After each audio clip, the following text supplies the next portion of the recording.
మంచు బరోజ్కి సంబంధించి కీలకమైనటువంటి వ్యవహారం. చట్టాలకు సంబంధించి కొత్తగా అతనికి ఐడియా ఉందో లేదో తెలియదు. వృద్ధాప్యంలో ఉన్నటువంటి తల్లిదండ్రులు వాళ్ళ ఆస్తులు వాళ్ళు ఇష్టమైతే ఇవ్వచ్చు, ఇష్టం లేకపోతే ఆపచ్చు. వాళ్ళకి ఇష్టమైన వాళ్ళకి ఇచ్చే హక్కు ఉంది. ఇచ్చిన వాటిని వెనక్కి తీసుకునే హక్కు కూడా ఇచ్చారు. వాళ్ళని పోషించకపోతే, వాళ్ళని వేధిస్తే, వాళ్ళని ఇబ్బంది పెడతాయి.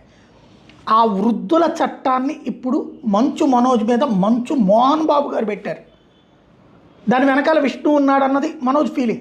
మేబీ అయి ఉండొచ్చును. కానీ మోహన్ బాబు కంప్లైంట్ పెట్టిన తర్వాతన కలెక్టర్ పర్యవేక్షిస్తారు దాని మీద.